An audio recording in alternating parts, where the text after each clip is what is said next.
Hello everyone, कैसे हैं आप लोग। उम्मीद करते हैं बहुत अच्छे होंगे। आपका हमारे इस यूट्यूब चैनल पर स्वागत है। आइए आज हम लोग जानेंगे कि 12वीं के बाद क्या करें। सभी लोग 10 तक 12 तक पढ़ लेते हैं, लेकिन जब उनको अपना कैरियर चुनना रहता है तो उसमें वो लोग असमंजस में पड़े रहते हैं। सबको ये चाहिए होता है कि हम 12 के बाद क्या करें, अपना एक लक्ष्य निर्धारित करें और उस लक्ष्य की प्राप्ति के लिए किस प्रकार से मेहनत करें। देखिए, जब आप सही दिशा में मेहनत करते हैं ना तो आपको सही फल मिलता है। बच्चे होते क्या हैं कि इंटर तक तो पढ़ लेते हैं, 12वीं तक पढ़ लेते हैं, उसके बाद वो अपने करियर को चुन नहीं पाते हैं और अपने रास्ते से भटक जाते हैं। तो देखिए, बिना लक्ष्य का, बिना एम का जब भी हम मेहनत करते हैं तो हम उस सफलता को प्राप्त नहीं कर पाते हैं। जब आपके पास एक निश्चित लक्ष्य हो जाए, जब आपके पास एक निश्चित रास्ता मिल जाए, आपको पथ मिल जाए कि हमको यहाँ तक चलेंगे, इस प्रकार से चलेंगे तो हम यहाँ तक पहुँच जाएंगे, तो आपकी जो मेहनत होती है ना वह उस सफलता के पास आपको पहुँचा देती है। उसी के बारे में आज हम आप लोगों को बताएंगे।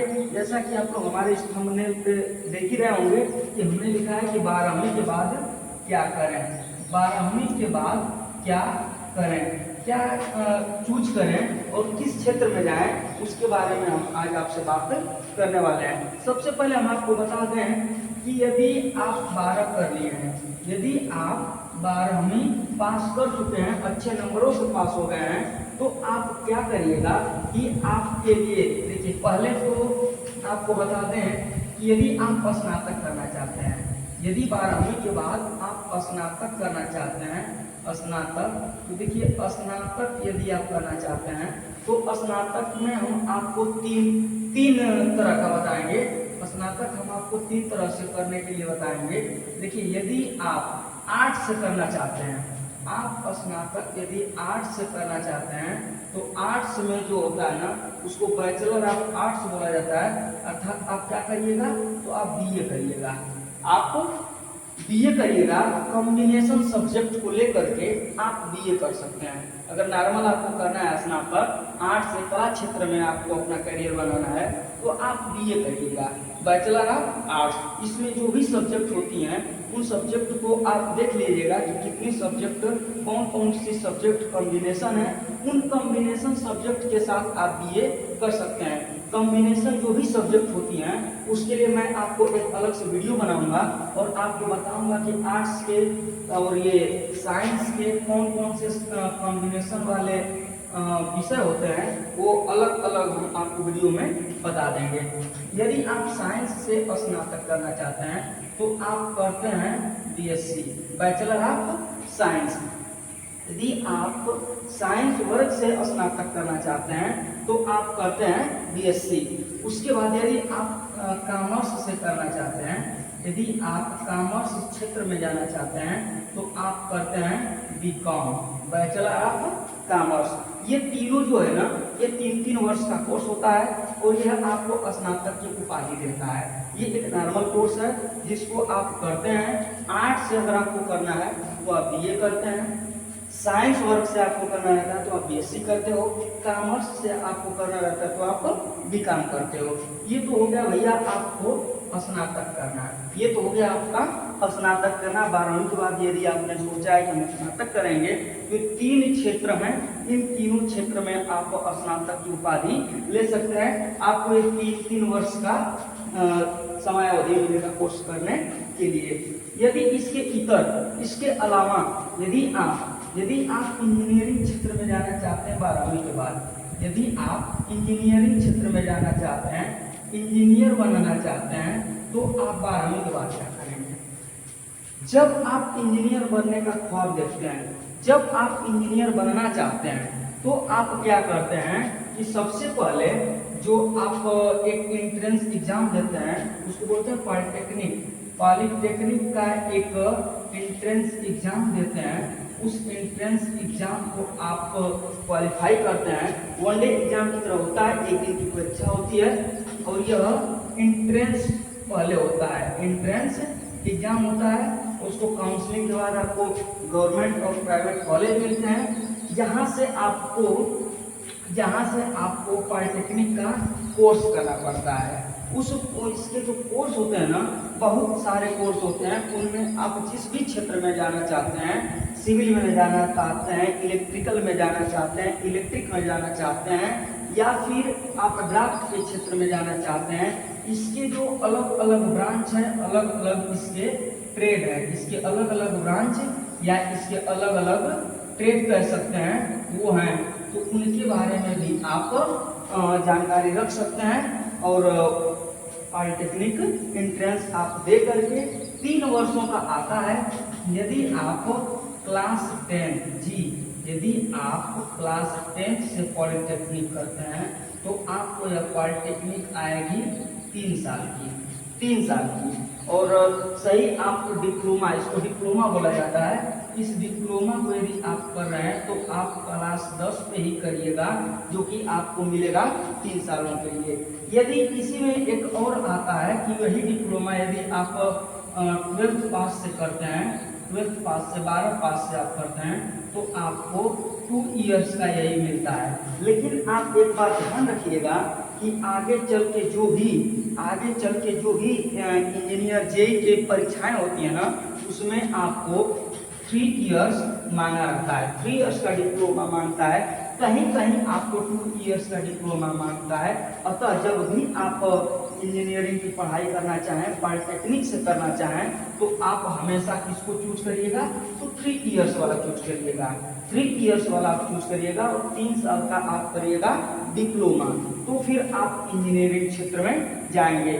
इसको आप कर लेते हैं ना, तो इंजीनियरिंग के लिए आपको जो भी जेई की परीक्षाएं होंगी, यदि आप 3 साल में पूरा कर लिया है तो आप जो भी जेईई की परीक्षाएं होती हैं, जूनियर इंजीनियर की परीक्षाएं होती हैं, उस परीक्षाओं में आप बैठ सकते हैं।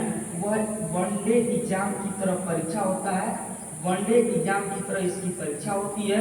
और जब इसको क्वालिफाई करते हैं, मेरिट बनती है, तो यहाँ से बच्चे क्या बनते हैं, इंजीनियर बनते हैं। स्नातक क्षेत्र हो गया, इंजीनियरिंग क्षेत्र हो गया। यदि आप डॉक्टरी लाइन में जाना चाहते हैं, 12 के बाद यदि आप डॉक्टर बनना चाहते हैं, आपका करियर है, आप सोच रहे हैं कि नहीं हम 12 पढ़ लेंगे, 12 के बाद हम डॉक्टर के फील्ड में जाएंगे। तो डॉक्टर के फील्ड में जाने के लिए आपको क्या करना पड़ता है ना, कि देखिए सबसे पहले एक नीट की परीक्षा होती है। नीट की परीक्षा अभी हाल ही में हुई थी, नीट की परीक्षा होती है। इस परीक्षा को आप क्वालिफाई करके ना आप डॉक्टर बन सकते हैं, डॉक्टर की पढ़ाई कर सकते हैं। और भी कई इसमें कोर्स होते हैं, जैसे कि आप डी फार्मा कर सकते हैं, डॉक्टर ऑफ फार्मेसी बोलते हैं इसको, डी फार्मा कर सकते हैं। उसके बाद आप बी फार्मा कर सकते हैं, जिसको बैचलर ऑफ फार्मेसी बोलते हैं। फिर यदि आप लैब टेक्नीशियन बनना चाहते हैं तो आप DMLT कर लीजिएगा, DMLT है, BUMS है। ऐसे ऐसे बहुत सारे कोर्स हैं जिसको करके आप अपना करियर डॉक्टर के क्षेत्र में बना सकते हैं, आप डॉक्टर बन सकते हैं। यदि आप इंटर के बाद, 12वीं के बाद आपने सोचा है कि हम जो भी अपना करियर है उसको टीचिंग क्षेत्र में चुनेंगे, यदि आप टीचिंग क्षेत्र में आना चाहते हैं, आप कहीं ना कहीं आपके मन में एक सवाल होगा कि नहीं हम देश के विकास के लिए, अपने राष्ट्र के विकास के लिए एक अच्छे नागरिक के साथ साथ एक अच्छे टीचर बनना चाहते हैं, अपने भविष्य के साथ साथ आने वाले बच्चों का आने वाले समय में लोगों के भविष्य को संवारना चाहते हैं, तो आप टीचर को चुन सकते हैं। कहा जाता है कि टीचर एक ऐसा मार्गदर्शक होता है जो स्वयं तो कहीं नहीं जाता है, लेकिन अपने वजह से मंजिल तक लोगों को पहुंचा देता है। सड़क और टीचर अपने तो कहीं नहीं जाते हैं, लेकिन उन पर जो भी लोग चलते हैं उनको उनके गंतव्य स्थान तक पहुंचा देते हैं। तो चलिए हम आपको बता रहे हैं कि टीचर बनने के लिए आपको क्या करने पड़ेंगे, टीचर बनने के लिए आपको क्या क्या कोर्स करने पड़ते हैं और कैसे कैसे बनते हैं। तो देखिए टीचर बनने के लिए सबसे पहले तो आप जान लीजिए कि आपके पास 12वीं यदि आप कर लिए तो 12वीं के बाद आपको स्नातक चाहिए। 12वीं के बाद आपको स्नातक चाहिए, चाहे वह स्नातक आप आर्ट से करिए, चाहे वह स्नातक आप साइंस से करिए, चाहे वह स्नातक आप कॉमर्स से करिए। यदि आप जिस किसी से भी स्नातक करते हैं वह आगे चल करके उसी सब्जेक्ट के अनुसार आप अपने टीचिंग क्षेत्र में आगे बढ़ सकते हैं। जब आप स्नातक कर लेते हैं ना, तो स्नातक करने के बाद आपके लिए क्राइटेरिया आ जाती है कि आप टीचर बनना चाहते हैं तो किस प्रकार के टीचर बनना चाहते हैं। तो देखिए, जो टीचर बनने का जो क्राइटेरिया आ गया ना, वह ऐसे है। एक है 1 to 5, उसके बाद है 6 to 8, उसके बाद है ये 9, 10 और 11, 12। 9th, 10th, 11th और 12th। तो हम बात करते हैं आपको सबसे पहले 1 to 5 का। तो चलिए 1 to 5 की जब बात करें, 1 to 5 की बात करें तो खास करके यूपी के लिए यदि हम 1 to 5 की बात करें तो आपको देखिए स्नातक के बाद एक पहले कोर्स चलता था जिसका नाम था बीटीसी। अब इसको बदल करके इसको डिप्लोमा कर दिया गया और इसका नाम रख दिया गया है DLED। इसका नाम अब रख दिया गया है DLED। सब कुछ प्रोसेस वही है। ये 2 साल का पहले भी हुआ करता था, 2 साल का अब भी है।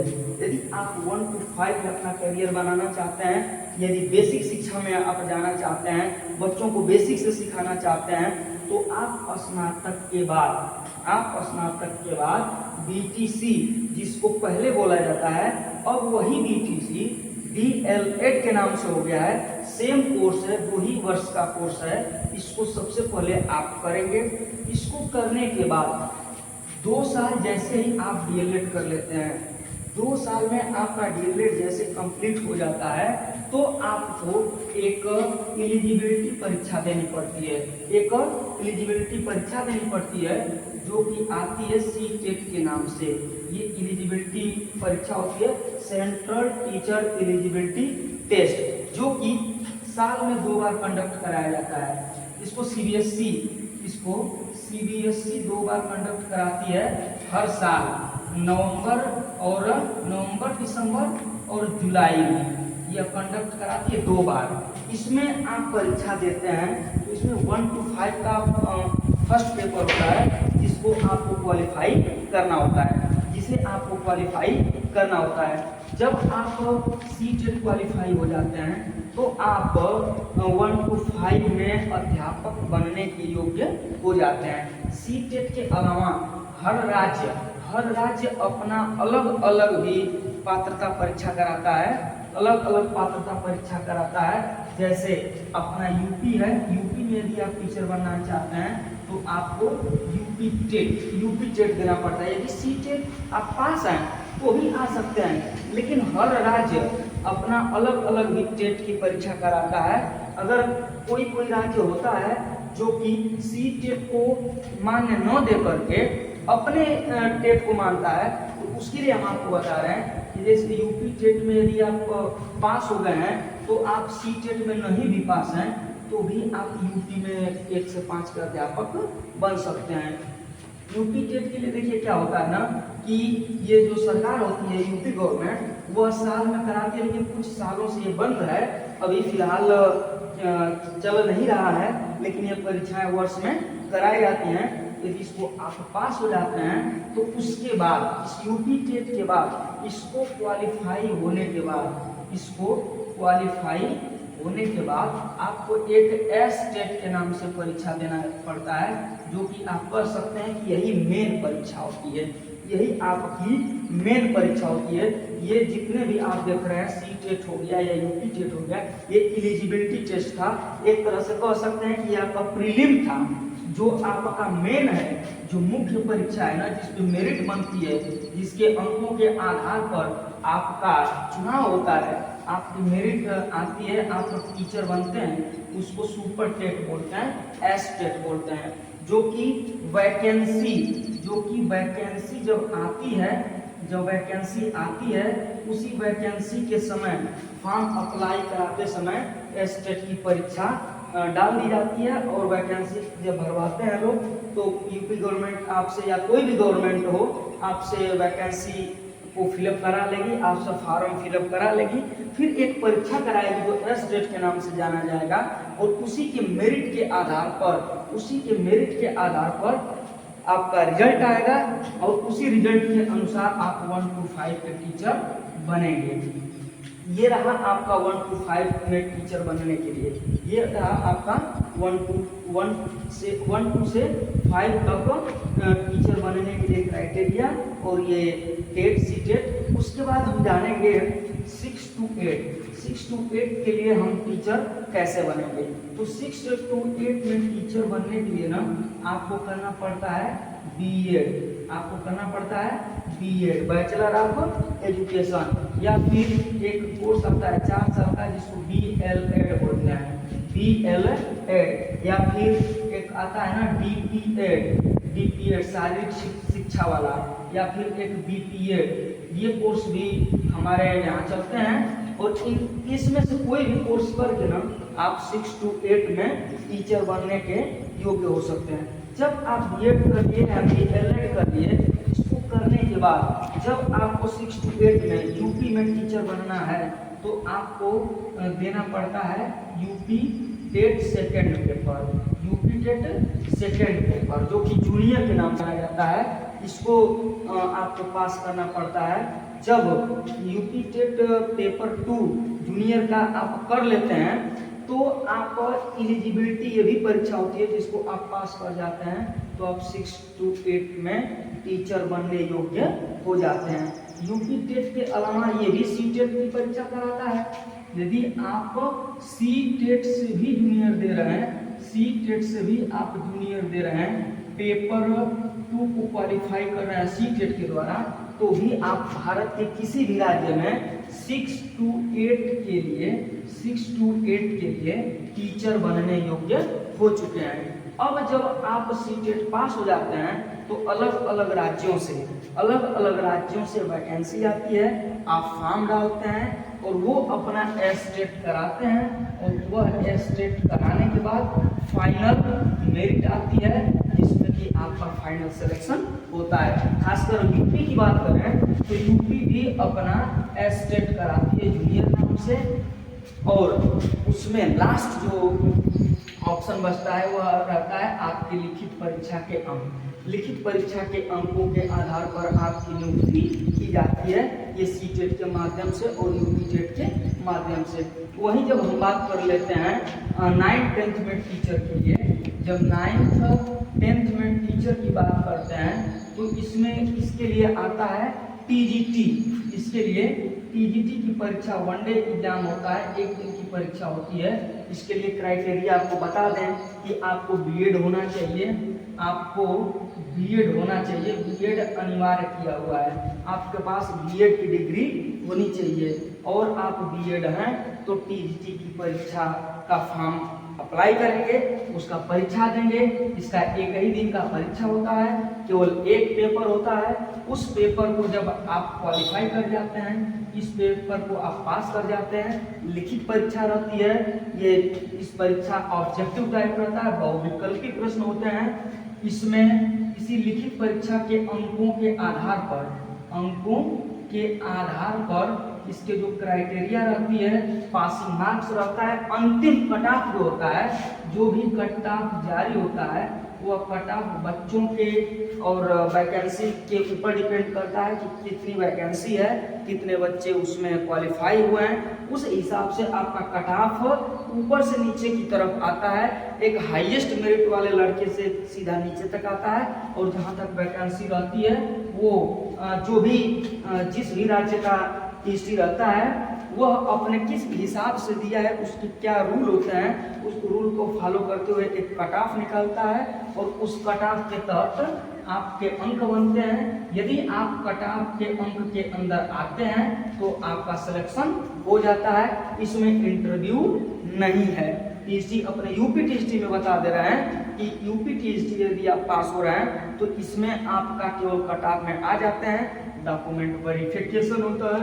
डॉक्यूमेंट यदि आपका सही है, सब कुछ सही है, तो आपका सिलेक्शन हो जाता है, आपको कॉलेज आमंत्रित हो जाता है। वही बात कर ले पीजीटी का, वहीं यदि हम बात कर लेते हैं पीजीटी का, तो पीजीटी जो कि 11-12 के लिए आता है, इसकी बात करेंगे तो सेम क्राइटेरिया होती है, बीएड होना चाहिए। अगर एमए है तो एमए भी आप लगा सकते हैं, एमएड भी है, एमए एमएड है, बीएड नहीं है, एमए एमएड है तो भी आप पीजीटी की परीक्षा दे सकते हैं।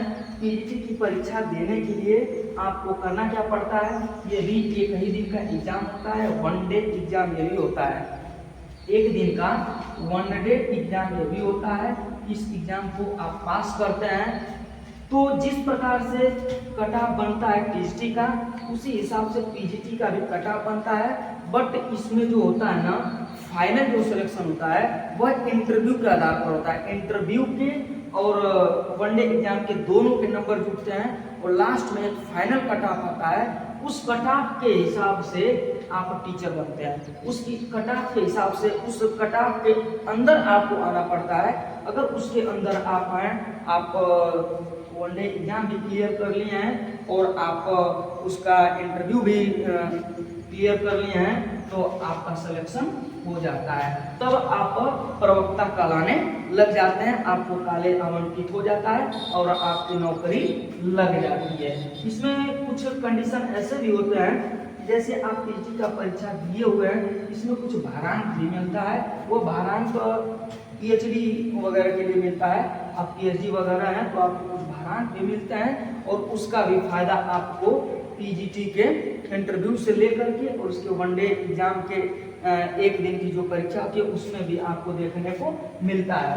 तो ये रहा आपको 12 के बाद आपके करियर चुनने के लिए आप क्या किस प्रकार से किसको चूज कर सकते हैं। अब आपके सामने पूरा है कि आप स्नातक करके क्या बनना चाहते हैं। स्नातक कर सकते हैं, इंजीनियरिंग क्षेत्र में जाना है तो उसको भी हम आपको बता दिए हैं, डॉक्टर बनना है तो भी आपको इतना कोर्स बता दिए, ये सभी कोर्स करके आप डॉक्टर बन सकते हैं। यदि आप इंजीनियर बन सकते हैं तो आपको इंजीनियर के लिए भी बता दिए हैं।